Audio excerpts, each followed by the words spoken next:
पुराने नियम में 3 ऐसे देवता थे जिन्होंने परमेश्वर से कुछ ऐसा करवाया जो उन्होंने पहले कभी नहीं किया था। न कोई बीमारी भेजी, न बाढ़, न आसमान से आग, वह बस चले गए। इन 3 देवताओं ने इजराइल पर बाहर से हमला नहीं किया, वे अंदर ही अंदर उनके बीच में आ गए। एक ने आराधना को सौदे जैसा बना दिया, एक ने परमेश्वर के लिए ऐसी पत्नी बना दी जिसकी उन्होंने कभी चाह ही नहीं की, और एक ऐसा था जिसके लिए माता पिता अपने ही बच्चों को जिंदा जला देते थे, जबकि ढोल की आवाज उनकी चीखों को छुपा देती थी। यह कहानी है बाल, मोलिक और अशेरा की। वे 3 देवता जिन्होंने परमेश्वर को अपने ही लोगों को छोड़ने पर मजबूर कर दिया। और जब तक यह कहानी खत्म होगी, आप इसराइलियों की कहानी को पहले जैसा कभी नहीं देख पाएंगे। जब यहोशू लगभग 1400 ईसा पूर्व में इसराइल को यर्दन नदी के पार लेकर गया, तो वे एक ऐसी जगह पहुंचे जहां वे पहले कभी नहीं रहे थे। 40 साल तक जंगल में उनकी हर जरूरत परमेश्वर खुद पूरी करते थे। हर सुबह मन्ना मिलता था, चट्टान से पानी निकलता था, उनके कपड़े भी पुराने नहीं होते थे। उनमें से किसी ने भी कभी बीज बोकर बारिश का इंतजार नहीं किया था। फिर वे कनान में पहुंचे और मन्ना बंद हो गया। जिस दिन उन्होंने उस देश की फसल खाई, अगले ही दिन मन्ना आना बंद हो गया। एक पूरी पीढ़ी में पहली बार इसराइलियों के सामने एक सवाल खड़ा हुआ जो आगे की पूरी कहानी बदल देने वाला था। अगर बारिश ही ना हुई तो? कनान के धर्म के बारे में एक बात है जिसके बारे में बहुत कम लोग जानते हैं, लेकिन वही सब कुछ समझा देती है। कनान के देवता आत्मिक नहीं थे, वे पैसों और खेती से जुड़े हुए थे। बाल बारिश देने का वादा करता था, अशेरा बच्चों और मां बनने की ताकत देने का वादा करती थी। पूरा सिस्टम एक सौदे जैसा था। तुम पूजा करो, देवता बदले में काम कर देगा। धर्म एक तरह की बीमा पॉलिसी बन गया था। उसकी कीमत अनाज से चुकाई जाती थी, शरीर से और खून से। इजराइल अंधविश्वास में नहीं फंसे थे, वे एक ऐसे सिस्टम में आए थे जो सैकड़ों साल से चल रहा था, और उन्होंने यहोवा को छोड़कर इसे नहीं अपनाया। न्यायों की किताब बताती है कि इजराइल एक साथ यहोवा की भी सेवा करते थे और बाल की भी। वे अपने त्योहार मनाते रहे, याजकों की सेवा भी चलती रही, और फिर बस एहतियात के लिए उन्होंने पहाड़ियों पर बनी स्थानीय वेदियां भी संभाल कर रखी। ये बात उन लोगों को ठीक लगी जिन्होंने कभी खेती नहीं की थी और जो सूखे से बहुत डरते थे, लेकिन आत्मिक रूप से ये बहुत खतरनाक था। इसके बाद एक चक्र शुरू हुआ जो 7 बार दोहराया गया। पहले विश्वास, फिर समझौता, फिर मूर्तियों की पूजा, फिर दुख और दबाव, फिर परमेश्वर की मदद, और फिर से विश्वास। हर बार यह चक्र और गहरा होता गया। जो शुरुआत में बस सड़क किनारे पहाड़ी पर एक छोटी वेदी थी, वह वहीं नहीं रुकी। ऐसा कभी नहीं होता।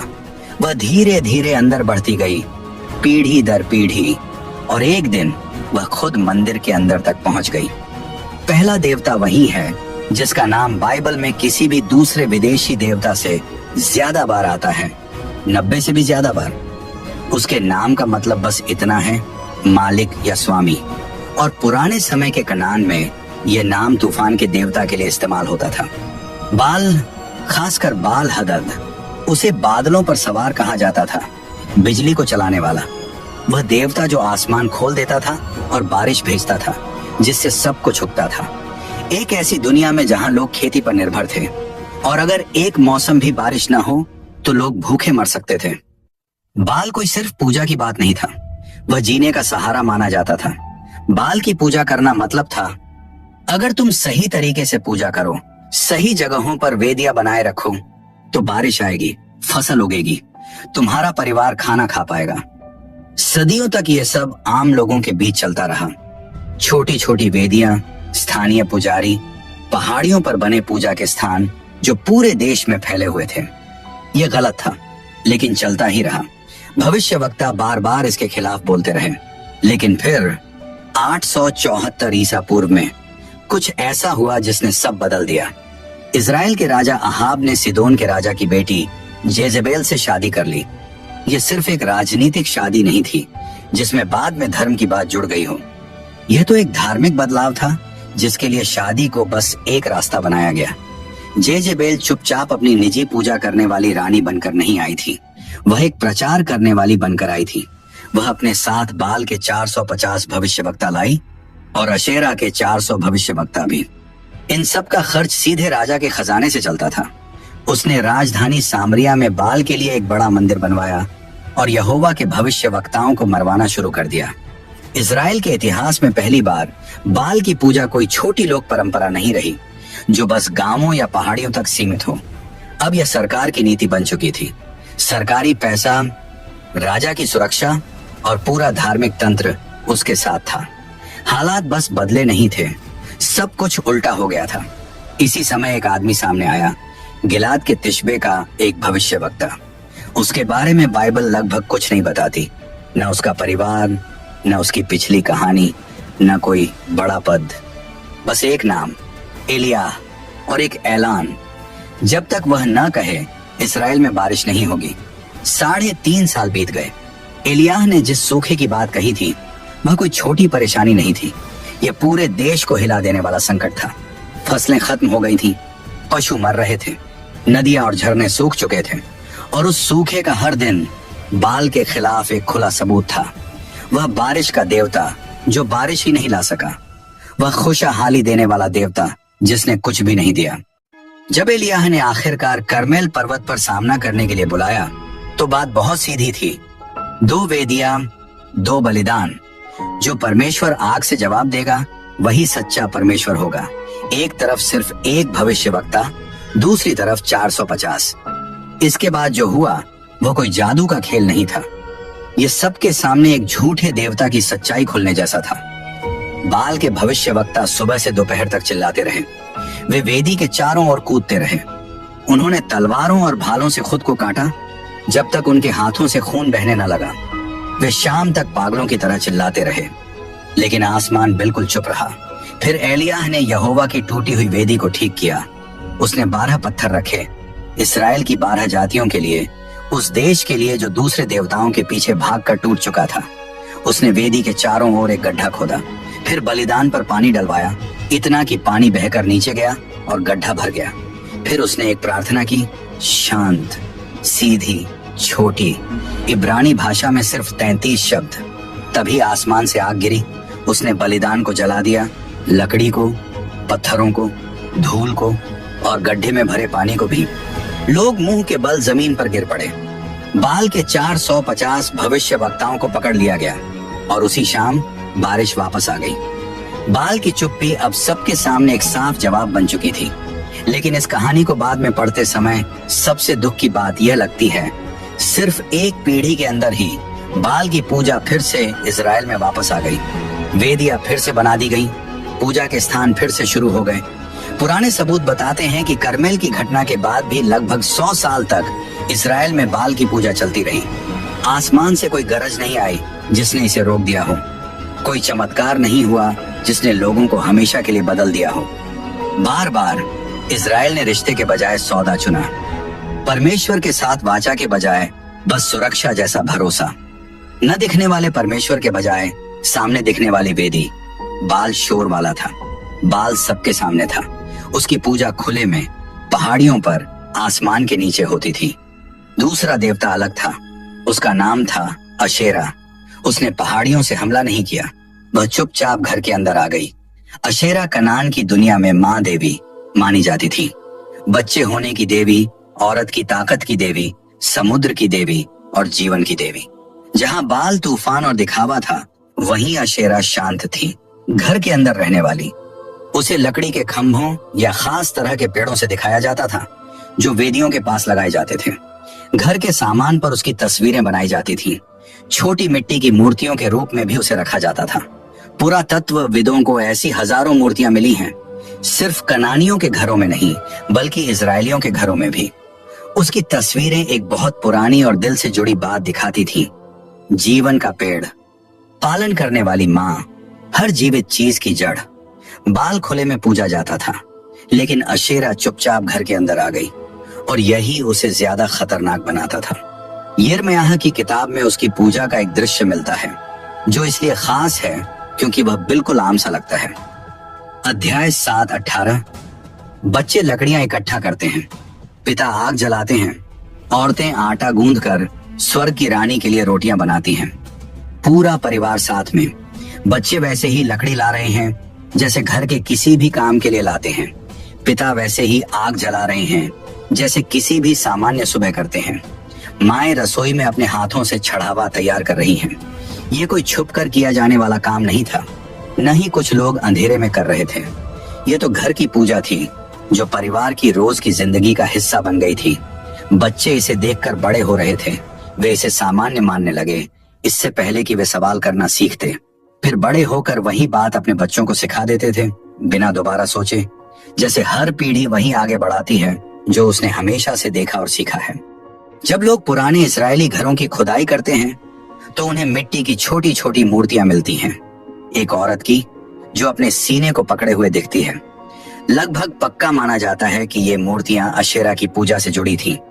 लेकिन हैरानी की बात यह है, ये मंदिरों में नहीं मिलती, न किसी पवित्र जगह पर। ये मिलती हैं रसोई में, स्टोर रूम में और आम घरों के कोनों में। यह अब कोई अलग से चुना गया विश्वास नहीं रहा था। यह लोगों के लिए सामान्य बात बन चुका था। 1975 में आर्कियोलॉजिस्ट उत्तरी सीनै के एक स्थान की खुदाई कर रहे थे जिसका नाम था काउंटिलेट अरूद। यह एक दूर का रेगिस्तानी पड़ाव था, लगभग 800 ईसा पूर्व का। वहां उन्हें बड़े मिट्टी के घड़ों पर लिखे हुए शब्द मिले। उनमें से एक वाक्य ऐसा था जिस पर आज तक चर्चा होती है। यह पुराने इब्रानी में लिखा गया था और लिखने वाले खुद इस्राएली थे। उसमें लिखा था, मैं तुम्हें सामरिया के यहोवा और उसकी अशेरा के नाम से आशीर्वाद देता हूँ। उसकी अशेरा, यहोवा की अशेरा। यह किसी कनानी ने नहीं लिखा था, न किसी ऐसे इंसान ने जो इस्राएल के परमेश्वर को जानता ही ना हो। यह खुद इस्राएलियों ने लिखा था जो धीरे धीरे पीढ़ी दर पीढ़ी घर घर में माँ देवी को अपने परमेश्वर की समझ में जोड़ते गए। उनके मन में अशेरा यहोवा की दुश्मन नहीं थी, वह उसकी पत्नी मानी जाती थी। वह देवी जो गर्भ ठहरने में मदद करती है, सुरक्षित जन्म के लिए जिम्मेदार है और रात में रोते हुए नवजात बच्चे की आवाज से जुड़ी मानी जाती थी। जहाँ यहोवा आकाश और अपने वादे पर राज करता है, वहीं अशेरा गर्भ और जन्म से जुड़ी मानी जाती थी। उन्होंने परमेश्वर को छोड़ा नहीं था। उन्हें लगा कि उन्होंने उसे और पूरा बना दिया है। उन्होंने इजराइल के परमेश्वर को एक साथी दे दिया, उसे थोड़ा नरम बना दिया, उसकी जलन को कम कर दिया और उसे अपने हिसाब से आसान बना लिया। उन्होंने सिर्फ मूर्तियों की पूजा नहीं की, उन्होंने परमेश्वर की असली पहचान ही बदल दी। लेकिन इजराइल में अशेरा की पूजा का सबसे डरावना पल सीनै की किसी खुदाई में नहीं मिलता। यह एक ही वचन में मिलता है, दूसरा राजाओं 21:7। राजा मनश्शे ने, जिसने यहूदा पर 55 साल तक राज किया, दाऊद के वंश में सबसे लंबा शासन, उसने अशेरा की एक तराशी हुई मूर्ति मंदिर के सबसे पवित्र कमरे के अंदर रख दी। ये समझने के लिए कि यह कितना गंभीर था, पहले समझना होगा कि वह कमरा क्या था। वह सिर्फ मंदिर का सबसे खास कमरा नहीं था, वह धरती की सबसे पवित्र जगह मानी जाती थी। उस कमरे में लगभग कुछ भी नहीं था, सिर्फ एक चीज, वाचा का संदूक, सोने से ढका हुआ, ऊपर दया का आसन और उसके दोनों तरफ 2 सोने के करूब जिनके पंख एक दूसरे की ओर फैले हुए थे। उसी जगह के ऊपर जहां परमेश्वर की उपस्थिति मानी जाती थी। यह कोई सिर्फ निशानी नहीं थी, यह धरती पर जीवित परमेश्वर का रहने की जगह मानी जाती थी। वह जगह जहां स्वर्ग धरती को छूता था। वहां कोई भी अंदर नहीं जाता था, न राजा, न याजक, न लेवी। सिर्फ एक आदमी जा सकता था, महायाजक, और वह भी साल में सिर्फ एक बार, प्रायश्चित के दिन। कई दिनों की तैयारी और शुद्धि के बाद वह खून और धूप लेकर अंदर जाता था। हर काम एक तय तरीके से करना पड़ता था। उसे पता होता था अगर एक भी गलती हो गई, अगर नियम से थोड़ा भी हट गया, अगर कोई पाप छिपा रह गया या मन में गलत सोच आ गई, तो शायद वह वापस बाहर ना आ पाए। उसके कपड़े के किनारे पर लगी घंटियां सजावट नहीं थी, वे बाहर खड़े याजकों के लिए संकेत थी। जब तक घंटियों की आवाज आती रहती, तब तक वे समझते वह जिंदा है। वह कमरा, वही खास कमरा। मनश्शे ने अशेरा की तराशी हुई मूर्ति उसी कमरे के अंदर रख दी और वह वहां पूरे 55 साल तक रही। 55 साल तक हर महायाजक जब प्रायश्चित के दिन अंदर गया तो परमेश्वर की उपस्थिति के स्थान के पास ही उसी कमरे में एक कनानी देवी की मूर्ति खड़ी थी। 55 साल तक दुनिया की सबसे पवित्र जगह इस्राएल के परमेश्वर और उस देवी के बीच बांटी हुई थी जिसे लोगों ने उसकी पत्नी मान लिया था। 55 साल तक परमेश्वर को अपने ही कमरे में एक झूठ के साथ रहना पड़ा, और यही बात उस चुप्पी को इतना डरावना बनाती है। जिस दिन मूर्ति अंदर लाई गई, परमेश्वर ने उसी दिन मनुष्य को नहीं मारा, मंदिर को 2 टुकड़ों में नहीं तोड़ा, आग भी नहीं भेजी, मंदिर वैसे ही खड़ा रहा। याजकों की सेवा चलती रही, बलिदान होते रहे, त्योहार मनाए जाते रहे। बाहर से देखने पर इजराइल का धर्म बिल्कुल ठीक लगता था, लेकिन उस कमरे में कुछ बदल गया था, जिसे कोई पूजा, कोई रस्म ठीक नहीं कर सकती थी। परमेश्वर की उपस्थिति को राजा की तरह नहीं, जैसे कोई साथ रहने वाला हो, वैसा समझ लिया गया। पवित्र चीज को अपवित्र के साथ रहने के लिए मजबूर किया गया, और यह एक बार नहीं हुआ, न किसी दुश्मन ने किया, न गलती से हुआ। यह परमेश्वर के अपने लोगों के राजा ने जानबूझकर किया, और 50 साल से भी ज्यादा समय तक करता रहा। अब आगे बढ़ने से पहले मुझे तुमसे एक बात पूछनी है। बाल ने खुशहाली का वादा किया था। उसने कहा था, तुम्हारी फसल उगेगी, तुम्हारा परिवार खाना खा पाएगा। अशेरा ने आराम और सुरक्षा का वादा किया। उसने कहा, बच्चे होंगे, सुरक्षा मिलेगी, और ऐसा देवता मिलेगा जो सख्त नहीं, आसान होगा। तुम्हारे आसपास हर कोई यही कर रहा था, तुम्हारे पड़ोसी, तुम्हारे बच्चे, तुम्हारा राजा। सरकार भी इसे मानती थी, याजक भी इसे होने देते थे। क्या तुम वह होते जो न कहता? सच सच बताना, कमेंट में लिखना, क्योंकि आगे जो होने वाला है वह इस कहानी का सबसे अंधेरा हिस्सा है। और यह इसीलिए हुआ क्योंकि शुरू में काफी लोगों ने ना नहीं कहा। 55 साल तक एक झूठी मूर्ति परमेश्वर के कमरे में खड़ी रही, और 55 साल तक ऐसा लगा जैसे किसी को कोई फर्क ही नहीं पड़ा। लेकिन एक व्यक्ति था जो तब तक पैदा भी नहीं हुआ था। जब उसने पहली बार पढ़ा कि परमेश्वर ने सच में क्या कहा था, तो उसने अपने कपड़े फाड़ दिए और जोर जोर से रोने लगा। वह सिर्फ 26 साल का था और 8 साल की उम्र से ही राजा था। उसका नाम था योशियाह। 621 ईसा पूर्व में महायाजक हिल्किय्याह मंदिर की मरम्मत करवा रहा था। यह वही मंदिर था जिसे कई बुरे राजाओं के समय में इतना छोड़ दिया गया था कि परमेश्वर की व्यवस्था की किताब अंदर कहीं खो गई थी, मलबे और धूल के नीचे दबकर।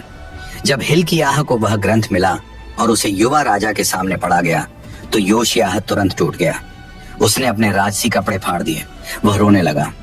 उसने तुरंत परमेश्वर से पूछने के लिए लोगों को भेजा, क्योंकि शायद पहली बार उसे समझ आया परमेश्वर क्या चाहता था और इजराइल क्या बन चुका था। इन दोनों के बीच कितनी बड़ी दूरी हो गई थी। योशियाह कितना अलग था, ये समझने के लिए पहले ये देखना होगा कि उसके आसपास कौन लोग थे।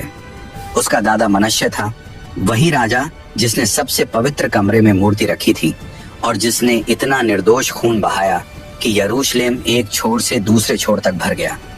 उसका पिता अम्मोन था, इतना बुरा और भ्रष्ट राजा कि सिर्फ 2 साल बाद ही उसके अपने लोगों ने उसे मार डाला। योशियाह ऐसे परिवार में बड़ा हुआ जहां आत्मिक रूप से सब कुछ बिखर चुका था। फिर भी जब उसने पहली बार परमेश्वर के असली वचन सुने, तो उसके अंदर कुछ टूटकर खुल गया। ऐसा कुछ जिसे उसकी पूरी पिछली पीढ़ियां दबा नहीं पाई। इसके बाद जो हुआ वह इजराइल के इतिहास का सबसे बड़ा धार्मिक सुधार था। योशियाह ने मंदिर से अशेरा का खंभा हटवाया और उसे जला दिया। उसने उन घरों को गिरा दिया जहां पुरुष वेश्याएं मंदिर के अंदर ही रहते थे। उसने हिन्नोम की घाटी में टोपेथ नाम की जगह को नष्ट कर दिया, जहां बच्चों की बलि दी जाती थी ताकि कोई उसे फिर कभी इस्तेमाल न कर सके। उसने उन ऊंचे पूजा स्थलों को भी तोड़ दिया जो खुद सुलेमान ने सदियों पहले विदेशी देवताओं के लिए बनवाए थे। उसने पूरे देश में फैली वेदियों को एक छोर से दूसरे छोर तक तोड़ डाला। दूसरा राजाओं की किताब साफ कहती है, उससे पहले कोई भी राजा ऐसा नहीं हुआ जो पूरे दिल, पूरी जान और पूरी ताकत से यहोवा की ओर लौटा हो, जैसा मूसा की व्यवस्था में लिखा है। फिर 609 ईसा पूर्व में 39 साल की उम्र में योशियाह मेगिद्दो की घाटी में फिरौन नेको का सामना करने गया। वहां एक तीरंदाज ने उसे मार दिया। उसका शरीर रथ में रखकर यरूशलेम वापस लाया गया। पूरा देश शोक में डूब गया। उसका बेटा यहोआहाज सिर्फ 3 महीने ही राजा रहा, फिर मिस्र ने उसे हटा दिया। अगला राजा आया और सब कुछ फिर से बदल गया। योशियाह की मौत के सिर्फ 23 साल के अंदर हर वेदी फिर से बना दी गई। हर ऊंचा पूजा स्थान फिर से शुरू हो गया। जिस टोपेथ जगह को योशियाह ने बंद किया था, वह भी फिर से चालू हो गई। इसराइल के इतिहास का सबसे बड़ा जागरण एक पूरी पीढ़ी भी नहीं टिक पाया। और अब जब सारी रोक हट गई, तीसरे देवता ने अपना हिस्सा मांगा। उसका नाम था मोलेक, और उसकी कीमत अनाज नहीं थी, तेल नहीं, न गाना या पूजा। उसकी कीमत थी इंसान का मांस। उसका नाम उसी पुराने शब्द से निकला है जिससे राजा शब्द बना है, मोलेक मिल्कोम मलकोम। यह अम्मोन देश का देवता था जो यर्दन नदी के पूर्व में था, लेकिन उसकी पूजा पश्चिम की ओर फिनीशिया और पूरे कनान में फैल गई। और बाल की तरह नहीं, जिसे बारिश के लिए पूजा चाहिए थी, और अशेरा की तरह भी नहीं, जिसे रोटियां और लकड़ी के खंभे चाहिए थे। मोलेक की कीमत बिल्कुल अलग थी। न अनाज, न तेल, न गाना या पूजा। उसकी कीमत थी मांस, सबसे मासूम मांस, बच्चों का। लेव्य व्यवस्था 18:21 में साफ लिखा है, अपने किसी भी बच्चे को मोलेक को बलि देने के लिए मत देना, क्योंकि इससे तुम्हारे परमेश्वर का नाम अपवित्र होता है। यह मना इसलिए लिखा गया क्योंकि यह काम सच में हो रहा था। परमेश्वर उस चीज को मना नहीं करता जो कोई कर ही नहीं रहा हो।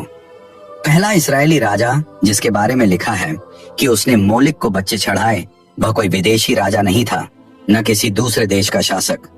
वह था आहाज, दाऊद के वंश का एक राजा जो परमेश्वर की वाचा के सिंहासन पर बैठा था। दूसरा इतिहास 28:3 बताता है कि उसने हिन्नोम की घाटी में अपने ही बेटों को जला दिया। परमेश्वर की चुनी हुई वंश का राजा परमेश्वर के सिंहासन पर बैठा हुआ अपने ही बच्चों को एक विदेशी अग्नि देवता के लिए बलि चढ़ा रहा था। यह जगह यरूशलेम की दक्षिण दीवार के ठीक बाहर थी। उस घाटी का नाम था हिन्नोम की घाटी, और उसके अंदर एक खास जगह थी जिसे टोपेत कहा जाता था। टोपेत शब्द का मतलब है ढोल, यानी यह ढोल बजाने की जगह थी। वीडियो की शुरुआत में जो ढोल की आवाज तुमने सुनी थी, अब समझ आया कि वे क्यों बजते थे। वे किसी पूजा के लिए नहीं थे, न संगीत के लिए। उन्हें इसीलिए बजाया जाता था ताकि आग से आने वाली आवाजें दब जाएं। लकड़ी के जलने की आवाज नहीं, आग की तेज आवाज नहीं। वे आवाजें जिन्हें माता पिता सुन नहीं सकते थे, और सुनने भी नहीं दिया जाता था, क्योंकि अगर वे सुन लेते तो शायद रुक जाते। वे ढोल एक तरह की दया थे, लेकिन बहुत डरावनी, दिल तोड़ देने वाली दया। सोचो एक पिता के बारे में जो इस रास्ते पर चलकर आया है। जब उसका बेटा छोटा था, वह उसे अपने कंधों पर बैठाकर चलता था। उसकी हंसी सुनी थी, उसे सोते हुए देखा था, और अब वह उसी बेटे को लेकर घाटी में जा रहा है, क्योंकि पुजारी ने कहा है यही कीमत है, यही सुरक्षा की कीमत है, यही वह बीमा है जो बाल नहीं दे सका और जो अशेरा भी नहीं दे सकी। सबसे आखिरी सौदा, सबसे भारी कीमत। और फिर ढोल बजने लगते हैं। उस पल के बाद जो चुप्पी छा जाती है, वही उसका सबसे सच्चा जवाब है। यह पागलपन नहीं था, सबसे डरावनी बात यही है, यह एक तरह का निवेश बन गया था। पीढ़ियों से लोगों को सिखाया गया था कि धर्म एक सौदा है, कि देवता कीमत मांगते हैं और वह कीमत देनी ही पड़ती है। और लोग उसी सोच को सबसे भयानक हद तक ले गए, बिना कभी रुके यह पूछे कि कहीं यह सोच ही गलत तो नहीं। भविष्यवक्ता यिर्मयाह ने टोपेत के बारे में परमेश्वर की प्रतिक्रिया लिखी है, और वह बाकी जगहों से बिल्कुल अलग लगती है। अध्याय 32:35 में परमेश्वर कहता है हिन्नोम की घाटी में बच्चों की बलि के बारे में, मैंने ऐसा कभी नहीं कहा, न यह बात मेरे मन में कभी आई कि वे ऐसा घिनौना काम करें। सबसे पहले गुस्सा नहीं, बल्कि दुख, हैरानी, जैसे परमेश्वर कह रहा हो। यह चीज उसकी सोच से इतनी दूर है कि वह समझ ही नहीं पा रहा कि लोगों ने यह सोचा कैसे। यह उसके मन में कभी आया ही नहीं, उसने इसकी कल्पना भी नहीं की, उसने कभी नहीं मांगा। और फिर भी वह यह सब होते देख रहा था, उस शहर के ठीक बाहर जिसे उसने अपना कहा था। कोई भी देश सीधे मोलेक तक नहीं पहुंचता जब तक वह पहले बाल के रास्ते से न गुजरे। यह बात गहराई से सोचने लायक है। एक सौदा जो पहाड़ी पर बनी वेदी और बारिश की पूजा से शुरू हुआ था, सदियों और पीढ़ियों में अपनी ही राह पर चलता हुआ आखिरकार उस घाटी तक पहुंच गया जहां बच्चों को जलाया जाता था। कनान की इस सौदे वाली सोच ने इतनी बड़ी कीमत मांगी कि आखिर में उसने वह चीज भी ले ली जिसे कोई भी सौदा कभी नहीं छूना चाहिए। बाबुल की बंधुआई के बाद हिन्नोम की घाटी को फिर कभी ठीक नहीं किया गया, उसे दोबारा बसाया नहीं गया, न खेती के लिए इस्तेमाल हुआ, न रहने के लिए। वह वही बन गई जो उसका इतिहास उसे बना चुका था, हमेशा के लिए कचरे और आग की जगह। यरूशलेम का सारा कचरा वहीं फेंका जाता था। आग कभी पूरी तरह बुझती नहीं थी। जो आग नहीं जला पाती थी उसे कीड़े और सड़न खा जाते थे। वहां से हमेशा धुआं उठता रहता था। वह शहर का ऐसा घाव बन गई जो कभी भरता नहीं था। यिर्मयाह ने पहले ही उसका नया नाम बता दिया था। अध्याय 19:6 परमेश्वर कहता है कि अब इसे टोपेत या हिन्नोम के बेटे की घाटी नहीं कहा जाएगा, बल्कि हत्या की घाटी कहा जाएगा। यूनानी भाषा में गे हिन्नोम नाम बदलकर एक शब्द बन गया, गेहन्ना। नए नियम में गेहन्ना शब्द 12 बार आता है और उन 12 में से 11 बार यह शब्द नासरत के यीशु ने खुद बोला है। मरकुस 9:48 में यीशु ने उसे ऐसी जगह बताया जहां कीड़ा नहीं मरता और आग कभी बुझती नहीं। अंतिम न्याय की जगह के लिए उन्होंने यही शब्द इस्तेमाल किया, ऐसा शब्द जिसे वहां बैठे हर इंसान समझ सकता था। वे सब यरूशलेम में बड़े हुए थे। उन्हें दक्षिण की वह घाटी अच्छी तरह पता थी। कुछ लोगों ने वहां से उठता धुआं भी महसूस किया था। यीशु कोई कल्पना की बात नहीं कर रहे थे। वे एक असली जगह की ओर इशारा कर रहे थे जिसे लोग देख सकते थे, सूंघ सकते थे और अपनी पूरी जिंदगी उसके पास से गुजरते रहे थे। और वे कह रहे थे, वही जगह, वही घाटी, धरती का वह घाव जिसे तुम्हारे पूर्वजों ने अपने सबसे बुरे काम से भर दिया। जब तुम सोचो कि परमेश्वर से हमेशा के लिए दूर होना क्या होता है, तो उसी जगह को याद करना। जिस घाटी में इज़राइल ने अपना सबसे बड़ा पाप किया, उसी घाटी का नाम परमेश्वर के पुत्र ने हमेशा के न्याय के लिए चुना। ये कोई संयोग नहीं है। बाल ने पूरे देश की सोच बदल दी। उसने परमेश्वर के साथ रिश्ते को एक सौदा बना दिया। लोगों को लगने लगा कि परमेश्वर पिता नहीं, बस देने वाला कोई व्यापारी है। अशेरा ने परमेश्वर की पहचान बदल दी। वह चुपचाप आई, घर घर में आई, पीढ़ी दर पीढ़ी फैलती गई, जब तक कि परमेश्वर की तस्वीर ही बदल न गई। कुछ ऐसा बना दिया गया जो संभालने में आसान लगे, जो अपना सिंहासन बांटने को तैयार दिखे। मोलिक ने इंसानियत को ही बिगाड़ दिया। उसने उस सौदे वाली सोच को, जिसे बाल ने आम बना दिया था, आखिरी हद तक पहुंचा दिया। और जब कोई देश अपने ही बच्चों को जला देता है, तो फिर ऐसा कुछ नहीं बचता जो वह करने से रोके। कोई सीमा नहीं बचती, कोई आखिरी हद नहीं बचती। भविष्यवक्ता यहेजकेल, जो यरूशलेम के गिरने के बाद बाबुल में था, एक हैरान कर देने वाला दृश्य देखता है। यहोवा की महिमा, वह चमकती हुई उपस्थिति जो सुलेमान के समय से मंदिर में थी, चलना शुरू करती है। वह संदूक के ऊपर करूबों से उठती है, मंदिर के दरवाजे तक आती है और वहां थोड़ी देर रुकती है, जैसे कोई उस जगह को छोड़ने से पहले आखिरी बार ठहरता है जिससे उसे प्यार हो। फिर वह पूर्व की ओर बढ़ती है। धीरे धीरे वह जैतून के पहाड़ के ऊपर ठहरती है और आखिरी बार यरूशलेम की ओर देखती है। और फिर वह चली जाती है। न कोई गरज, न भूकंप, न कोई घोषणा, बस सन्नाटा और खालीपन। परमेश्वर का इज़राइल पर सबसे भयानक न्याय न बीमारी था, न कोई दुश्मन की सेना, वह था उनका छोड़ देना। मंदिर कुछ साल और खड़ा रहा, फिर नबूकदनेस्सर की सेना आई और मंदिर को जलाकर मिटा दिया। लेकिन वे एक ऐसी इमारत जला रहे थे जिसे परमेश्वर पहले ही छोड़ चुका था। ये तीनों चीजें बाबुल के गिरने के बाद खत्म नहीं हुई। उन्होंने बस अपना रूप बदल लिया, नाम बदल गए, लेकिन तरीका वही रहा। बाल आज भी वहां है जहां विश्वास सिर्फ सौदा बन जाता है, जहां पैसे और सफलता को परमेश्वर की कृपा समझ लिया जाता है और रिश्ते की जगह सिर्फ रस्में रह जाती हैं। अशेरा वहां है जहां परमेश्वर को चुपचाप इंसानों की सुविधा के हिसाब से बदल दिया जाता है, जहां बाइबल की वे बातें जो पवित्र जीवन मांगती हैं उन्हें नजरअंदाज कर दिया जाता है और ऐसा परमेश्वर बना लिया जाता है जो सब कुछ मान ले और कुछ भी न मांगे। मोलिक वहां है जहां मासूम चीजों को सुरक्षा के लिए कुर्बान किया जाता है, सुविधा के लिए या इस सोच के लिए कि इसके बिना हम नहीं जी सकते। हमेशा आग में नहीं, हमेशा किसी घाटी में नहीं, लेकिन तरीका वही होता है। कुछ बहुत कीमती चीज उस चीज के लिए दे दी जाती है जिसके बिना हम जी नहीं सकते, ऐसा हम मान लेते हैं। नाम बदल गए, वेदियां नहीं बदली। परमेश्वर की महिमा के जाने के करीब 570 साल बाद एक आदमी उसी पहाड़ पर खड़ा था। वह गलील से आया था। वह गड्ढे पर बैठकर यरूशलेम में आया और लोग रास्ते पर अपने कपड़े बिछा रहे थे। जब वह उस जगह पहुंचा जहां से जैतून का पहाड़ पूरे शहर को देखता है, वही पूर्व की ओर वाली जगह जहां परमेश्वर की महिमा आखिरी बार ठहरी थी, वह रुक गया और रो पड़ा। लूका अध्याय 19 में यह बात बहुत साफ लिखी है। वह बस हल्का सा दुखी नहीं हुआ था। असल शब्द बताता है वह फूट फूट कर रोया। जो महिमा चली गई थी वह वापस आई, इंसानी चेहरे के साथ, इंसानी हाथों के साथ, इंसानी आंसुओं के साथ।